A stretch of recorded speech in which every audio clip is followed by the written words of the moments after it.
Engineering കോളേജിൽ എത്തിയെങ്കിലും പലരും ഇപ്പോഴും സ്കൂളിൽ ഒരു സ്കൂൾ കുട്ടിയായിട്ട് തുടരുകയാണ്. സ്കൂളല്ല എഞ്ചിനീയറിംഗ് കോളേജ്. സ്കൂളിൽ മെമ്മറി ടെസ്റ്റ് ചെയ്യപ്പെടുമ്പോൾ എഞ്ചിനീയറിംഗ് കോളേജിൽ ടെസ്റ്റ് ചെയ്യപ്പെടുന്നത് നിങ്ങളുടെ അനലിറ്റിക്കൽ സ്കിൽസ് ആണ്.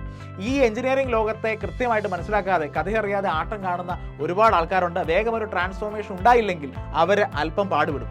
സ്കൂളിൽ പബ്ലിക് എക്സാമിനായിരുന്നു ഏറ്റവും വലിയ പ്രാധാന്യം. അതേ ശൈലിയിൽ ഇവിടെ യൂണിവേഴ്സിറ്റി എക്സാമിന് നിങ്ങൾ പ്രാധാന്യം നൽകി സമ്മർദ്ദത്തിൽ 100-ൽ 100 മാർക്ക് വാങ്ങിക്കാനൊക്കെ ശ്രമിച്ച് അണച്ച് ഇനി 100-ൽ 101 മാർക്ക് വാങ്ങിച്ച് യൂണിവേഴ്സിറ്റിയെ സന്തോഷിപ്പിച്ച് പാസ്സായാലും മക്കളെ, ആ യൂണിവേഴ്സിറ്റി, ആ പരീക്ഷാ നടത്തിപ്പ് സ്ഥാപനം നിങ്ങൾക്ക് ഒരു ജോലിയും തരാൻ പോകുന്നില്ല.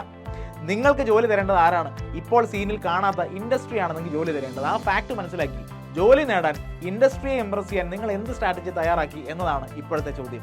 കാലഹരണപ്പെട്ട തിയറികളൊക്കെ മനഃപ്പാഠമാക്കി മാർക്ക് കുറേ വാങ്ങിച്ച് യൂണിവേഴ്സിറ്റിയും ടീച്ചേഴ്സിനൊക്കെ തൃപ്തിപ്പെടുന്നതിനെക്കാട്ടിലും ഇമ്പോർട്ടൻ്റ് ആണ് എംപ്ലോയബിളായി ഇൻഡസ്ട്രിക്ക് പ്രിയപ്പെട്ടവരാകുക എന്നത്. ആഫ്റ്റർ ഓൾ ജോലി തന്നെ മുഖ്യം വെക്കില്ലേ. യൂണിവേഴ്സിറ്റി മാർക്സ് വേണ്ടെന്ന് ഞാൻ പറഞ്ഞിട്ടില്ല. സബ്ജക്റ്റിനെ അകം പുറം മനസ്സിലാക്കുമ്പോഴുള്ള ഒരു ബൈ പ്രോഡക്റ്റ് ആണ് മാർക്സ്. ഒരു സബ്ജക്റ്റ് ഫുൾ മാർക്സ് നേടിയാലും ഇൻഡസ്ട്രിയിൽ അതേ സബ്ജക്റ്റിനെ എങ്ങനെ അപ്ലൈ ചെയ്യണമെന്ന് നിങ്ങൾ പഠിക്കുന്നില്ല. അതുകൊണ്ട് മാർക്സിനപ്പുറം ജോബ് മാർക്കറ്റ് ഡൈനാമിക്സ് മനസ്സിലാക്കി മാറുന്ന ലോകത്തിന് ആവശ്യമായ ഇൻഡസ്ട്രിയൽ ട്രെയിനിങ്സും അപ്സ്കില്ലിങ്ങും ഇന്റേൺഷിപ്സും ഒക്കെ നേടേണ്ടതുണ്ട്.